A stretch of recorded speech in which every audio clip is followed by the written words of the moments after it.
Hello everyone, hope you all are doing well. So today we are going to do the next question for the mains answer writing practice. जो mains answer writing practice की हमारी series है उसमें आज हम next question की तरफ बढ़ेंगे। और आज का हमारा क्वेश्चन है, discuss the problems and challenges faced by transgender community. Problems and challenges faced by transgender community. Also suggest measures required to ensure rights and well-being of transgender community। तो इसमें जो प्रॉब्लम्स हैं, ये कुछ जो चैलेंजेज हैं जो ट्रांसजेंडर कम्युनिटी फेस कर रहे हैं, ऑब्वियसली हम सब जानते हैं कि काफ़ी ज़्यादा प्रॉब्लम्स और चैलेंजेज वो फेस करते हैं, वो क्या हमें उन्हें डिस्कस करना है और फिर उसके खिलाफ हमें वो जो प्रॉब्लम्स फेस करने चाहिए, चैलेंजेस फेस जो हम लोग डिस्कस करेंगे उसकी मेजर्स को देने हैं। So it is a classic question. ऐसे क्वेश्चंस काफ़ी आते हैं यूपीएससी में और ट्रांसजेंडर कम्युनिटी पे तो काफ़ी चांसेस रहते हैं कि आते हैं, क्योंकि एक बर्निंग टॉपिक है। So let's start our answer. इस वीडियो में हम सब देखेंगे कि कैसे अप्रोच करना है। चाहे तो आप ये क्वेश्चन खुद से लिख करके वीडियो के थ्रू सेल्फ एवेल्युएशन भी कर सकते हैं अपने आंसर्स का, नहीं तो आप ये वीडियो देख के समझ सकते हैं कि कैसे अप्रोच करना है क्वेश्चंस को और आपको क्या क्या चैलेंजेज है, क्या क्या मेजर्स हैं ओवरऑल, तो वो पता चली जाएंगी। सो लेट्स स्टार्ट। इंट्रोडक्शन। तो जैसे कि मैं हमेशा इंट्रोडक्शन में कहता हूँ, या तो कुछ फैक्ट्स लिख दो या तो डिफाइन कर दो। तो जैसे कि आप सब देख सकते हैं कि यहाँ पे मैंने डिफाइन किया हुआ है, I have defined here. As per World Health Organization WHO, as per WHO, transgender is an umbrella term for people whose identity and expression doesn't conform to the norms and expectations traditionally associated with the sex assigned to them at birth। तो इसमें वैसे people के बारे में बात किया जा रहा है जिनका आइडेंटिटी और एक्सप्रेशन जो है कंफर्म नहीं करता है, ये कंफर्म नहीं करता है। तो नॉर्म्स हमने सोसाइटी में बनाए हुए कि भाई मेल है तो उसको ऐसा सेक्स, उसमें ऐसा एसोसिएशन होना चाहिए, मेल से ऐसे ऐसे काम करते हैं, तो वो नॉर्म्स पे डिफाइंड नहीं होते हैं वो लोग, वो उस चीज़ पे डिफाइंड नहीं होते हैं। Expectations they do not confirm to the norms and expectations traditionally associated with the sex assigned to them at birth. जो बर्थ के टाइम उन्हें सेक्स असाइन किया गया था उनके हिसाब से उनकी हॉर्मोन्स डेवलपमेंट बोले या फिर जो भी है फिजिकल ग्रोथ या जो भी है उस टाइप से नहीं हो पाती है, तो और उनकी सोच जो है थोड़ी अलग हो जाती है, उनके हार्मोनल बैलेंसेस अलग हो जाते हैं बॉडी के, तो उन्हें हम ट्रांसजेंडर कहते हैं। तो ये था ट्रांसजेंडर का डिफिनेशन, स्टैंडर्ड डिफिनेशन जो कि WHO ने दिया था, आप इसे लिख सकते हैं। अब यहाँ पे कुछ चीज़ें जो फैक्ट्स हैं मैं आप जोड़ देना चाहूँगा जिसे आप जरूर लिखें, आप ना भी लिखें तो चलेगा पर मैं कोशिश करें कि आप इन फैक्ट्स को लिखें। जैसे कि ministry of social justice and empowerment ने सोशल जस्टिस एंड एम्पावरमेंट ने कंस्टिट्यूट किया था national council of transgender persons. It constituted national council of transgender persons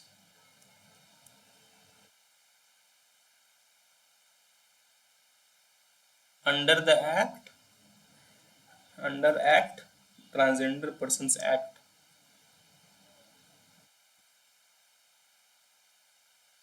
under transgender persons, यहाँ पे जो है ये है protection of rights act, transgender person protection of rights act, और ये एक्ट आई थी 2019 में। तो ये ministry of social justice and empowerment ने ये काउंसिल बनाया था ट्रांसजेंडर पर्सन के लिए इस एक्ट के अंदर। तो ये एक फैक्ट आप इसको लिख सकते हैं चाहे तो। एक और चीज़ जो काफ़ी इम्पोर्टेंट है कि 2014 में जो सुप्रीम कोर्ट का डिसीजन था, that was in the case NALSA versus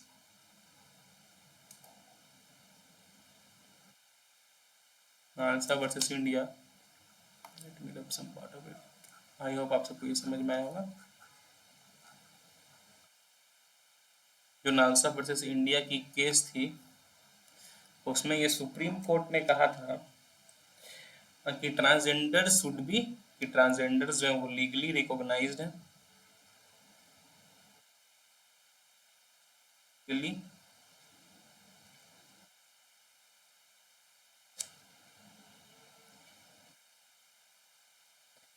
to their gender identity legally their transgenders are legally recognized to their gender identity and enjoy fundamental rights,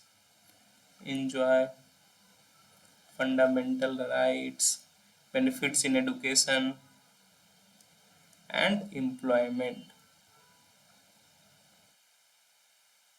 सो एक मेजर केस था जो ट्रांसजेंडर पर्सन के इतिहास में, ऐसा केस इससे पहले नहीं हुआ था 2014 में, जो नालसा वर्सेस इंडिया था।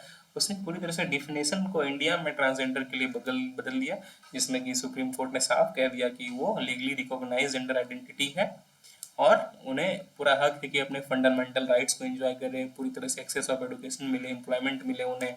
तो ये सब राइट्स को वो नॉर्मल एक पर्सन की तरह एंजॉय कर सकते हैं और करना उनके लिए गवर्नमेंट को एक्शन लेना चाहिए ताकि वो एंजॉय करें। सुप्रीम कोर्ट का ये स्टेटमेंट था, जिसके बाद काफ़ी सारे बढ़ाव या फिर काफ़ी सारी चीज़ें हुई ट्रांसजेंडर पर्सन के लिए, काफ़ी उन्हें एम्पावरमेंट मिली। तो दिस वॉज अबाउट इंट्रोडक्शन, आप ऐसे इंट्रोड्यूस कर सकते हैं चीज़ों के कुछ फैक्ट्स जो इंपॉर्टेंट थे। और ये जो फैक्ट्स हैं ये सब ऐसे नहीं कि जैसे मैं मेंस आंसर राइटिंग प्रैक्टिस करा रहा हूँ, और आपको ये फैक्ट्स के बारे में पता है तो आपको प्रीलिम्स में भी हेल्प करेगी। हम हमेशा कहते हैं कि यूपीएससी की प्रिपरेशन जो है वो इंटीग्रेटेड प्रिपरेशन होती है, सब एक साथ होता है। अगर आपको ये नालसा वर्सेस इंडिया केस के बारे में नहीं पता था और ये प्रीलिम्स में पूछ देता तो कोई आइडिया नहीं होता, क्योंकि आपने सुना नहीं था। पर मेंस के थ्रू ही सही, पर हमें पता है ये क्या होता है मेंस आंसर राइटिंग इस प्रैक्टिस के थ्रू, इसलिए मैंने थोड़े से अच्छे से बताया आप सबको यहाँ। तो अब बॉडी की तरफ बढ़ते हैं। सबसे पहला जो पॉइंट है बॉडी में वो है problems and challenges. What are the problems and challenges which transgender person face? First problem we all know is that discrimination. They face discrimination from every part of the society. They face exclusion from the society.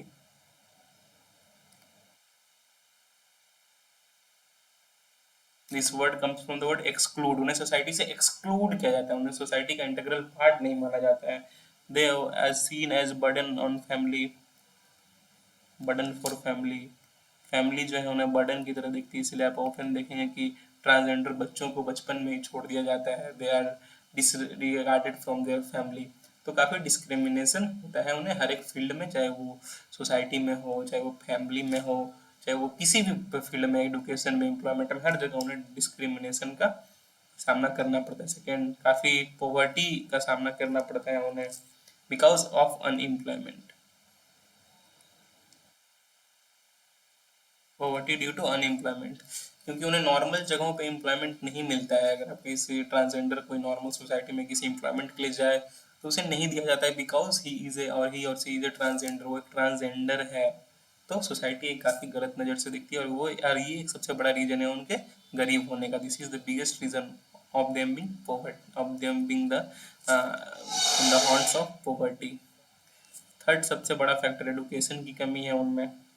और ऐसा नहीं कि वो पढ़ना नहीं चाहते हैं, but उन्हें पढ़ाई जाती नहीं। For example you can see that transgender children are often seen that they are drop out from schools, drop out from school. So drop out हो जाते हैं, इन्हें इतना हैरास किया जाता है because of the major factor is drop out of here is harassment. They are harassed in every sector, इतना harassment किया जाता है उनके साथ, उन्हें एक अलग नज़र से देखा जाता है। So they face this discrimination and harassment, और उनके पास कोई ऑप्शन नहीं रहता है बट टू ड्रॉप आउट। तो ये एक सबसे बड़ा रीजन है। और एडुकेशन की कमी, और एडुकेशन नहीं है तो इस वजह से उन्हें एम्प्लॉयमेंट भी नहीं मिल पाता। You can interlink this points. Next, health. काफ़ी सारी बीमारियों का शिकार उन्हें करना पड़ता है। First of all is mental health. They face a burden of mental health, depression के काफ़ी शिकार होते हैं, सुसाइडल टेंडेंसीज होती हैं उनमें।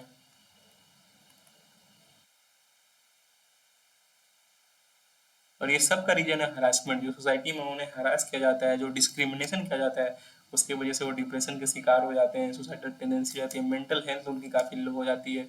सेकेंडली ऐसा ये कि यूएन एड्स की रिपोर्ट में आया था, यूएन एड्स की रिपोर्ट में आया था कि around 3.1% of transgender population in India is suffering from H I V, H I V AIDS suffer कर रहे हैं। तो साफ दिखता है कि कितना सेक्सुअल डिस्क्रिमिनेशन या सेक्सुअल हैरासमेंट उनके साथ किया जाता है। और 3.1% HIV के लिए वो शिकार है। और इस तरह से और उन्हें हेल्थ पॉइंट्स पे भी या जो हेल्थ हॉस्पिटल्स हैं या फिर हेल्थ इंफ्रास्ट्रक्चर में भी काफ़ी डिस्क्रिमिनेशन होता है। अगर कोई ट्रांसजेंडर सिंपली सीधा हॉस्पिटल में चले जाए तो थोड़ा अलग नज़र से और भी पेशेंट्स या डॉक्टर्स उन्हें देखते हैं, तो it is a major problem. Health की उनके पास काफ़ी ज़्यादा प्रॉब्लम है।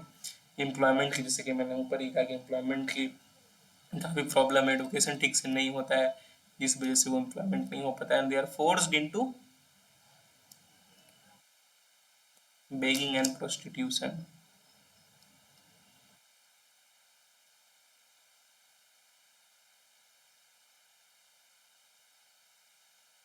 And they are forced into begging, and this prostitution is one of the major causes of HIV in them. तो बेगिंग इनटू बेगिंग में, भीख मांगने के लिए, प्रोस्टिट्यूशन में उन्हें फोर्स कर दिया जाता है कि अगर कोई एम्प्लॉयमेंट देगा इन एडुकेशन देगा नहीं तो उनके पास कोई ऑप्शन नहीं बचता है बल्कि भीख मांगे या फिर प्रोस्टिट्यूशन में चले जाए। तो this is a major problem. Gender based violence उनके ऊपर काफ़ी होता है। They face the problems of sexual abuse, wraps,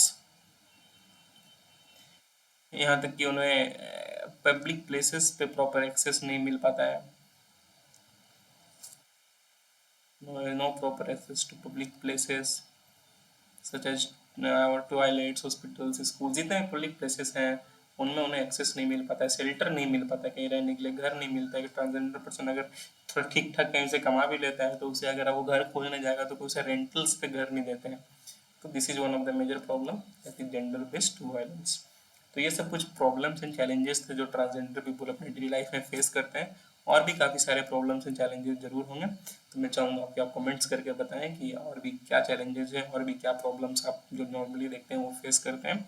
comment करने से हमारे बीच की इन्वॉल्वमेंट भी बढ़ेगा और आपकी ब्रेन स्ट्रॉमिंग की जो कैपेबिलिटी है, जो कैपेसिटी है, वो भी बढ़ेगी। आप जल्दी जल्दी सोच पाओगे पॉइंट्स को अपने आंसर राइटिंग में। So the first part of the question is done, that is problems and challenges हमने डिस्कस कर लिया है। और भी क्या क्या आप कमेंट्स करके बताएं। अब बढ़ते हैं second part of the question, that is measures. क्या क्या मेजर्स हो सकते हैं। फर्स्ट ऑफ ऑल अवेयरनेस, हमें अवेयरनेस कैंपेन्स करने की जरूरत है। Awareness campaigns are the need of hour, awareness campaigns to eliminate social stigma,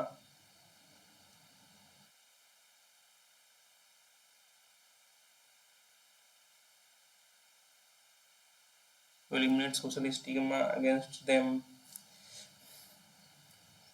example यहाँ पे कि अवेयरनेस कैंपेन की तरफ देखो तो एग्जाम्पल आप लिख सकते हैं कि 13 transgenders are appointed as constables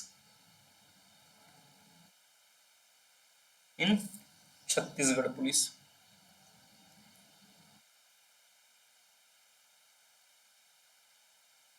तो एक चीज आप देख सकते हैं कि 13 ट्रांसजेंडर्स जो थे उन्हें कांस्टेबल की तरफ अपॉइंट किया गया छत्तीसगढ़ पुलिस में। ना ही ये एम्प्लॉयमेंट देता है बल्कि ये सोसाइटी को एक अवेयरनेस की तरफ से दिखाता है कि they are as capable as a normal person to be a constable, to be in police force. So ये ऐसे अवेयरनेस चीजें और ऐसे चीजें काफी जरूरी है उनके लिए। ऐसे एग्जाम्पल्स अगर आप देते हैं आंसर्स में तो दीज आर वेरी हेल्पफुल, आपको देने चाहिए। एक्सेस टू स्कूल और कॉलेजेस हमें उन्हें दिलाना होगा ताकि उन्हें एक्सेस टू एडुकेशन दिलाना होगा, क्योंकि अगर उन्हें पास एडुकेशन होगी, उनके पास स्किल्स होगी, तो वो एम्प्लॉयमेंट के लिए कहीं पे जा सकते हैं। हालांकि थोड़ी सोसाइटल प्रेशर तो होगी, फिर भी अगर स्किल्स है तो आपको एम्प्लॉयमेंट मिल सकती है उन्हें। और एम्प्लॉयमेंट अगर मिलेगी तो उनसे उनकी प्रॉपर्टी भी जो है कम होगी, there poverty will be also reduced. So ये चीज़ जरूरी है, स्कूल्स को एडुकेशन को एक्सेस देना होगा उन्हें। स्ट्रिंजेंट एक्शंस अगेंस्ट क्राइम्स, जो भी क्राइम्स होते हैं ट्रांसजेंडर पीपुल के against, crimes against transgender people, या फिर यू कैन से वायलेंस जो उनके खिलाफ होता है, वायलेंस अगेंस्ट ट्रांसजेंडर पीपल्स, उसके खिलाफ एक स्ट्रिंजेंट एक्शन चाहिए ताकि उन्हें एक जस्टिस मिल पाए जो उनके साथ हुआ है, और ये वायलेंस जो उनके खिलाफ काफ़ी होता है ट्रांसजेंडर पीपल के अगेंस्ट वायलेंस, वो भी कम हो पाए। मैंने यहाँ पे बात की हुई थी इंट्रो में भी national council of transgender persons के बारे में, जो कि ये transgender persons action of rights act के अंदर आया था। ये एक्ट के अंदर आया था। तो national council of transgender persons क्या करता है, इंक्रीज अवेयरनेस, जो है अवेयरनेस बढ़ाता है, एक सेंस ऑफ रिस्पेक्ट दिलाता है उनके अंदर, और हर एक फैक्टर पे ट्रांसजेंडर्स के लिए काम करता है। और फिर नेक्स्ट पॉइंट में लिखा हुआ ट्रांसजेंडर पर्सन्स एक्ट जो भी आई थी, ये काफ़ी अच्छी एक्ट थी, जो कि उन्हें लीगल प्रोटेक्शन देता है, legal legal protection to transgenders.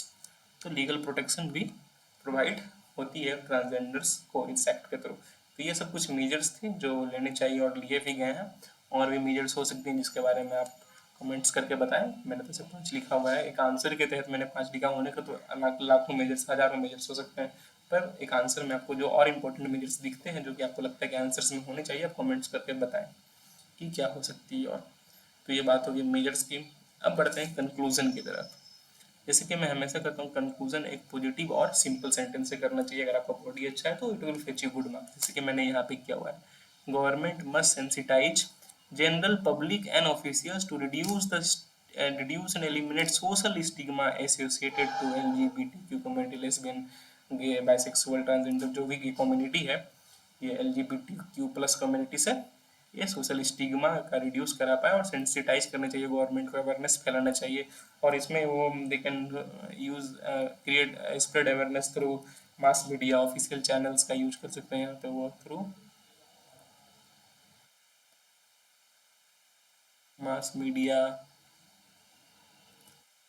Official channels, these things will help. So this is how you can conclude by a simple positive sentence. So that is all for today. Please do like, please do share, please do subscribe.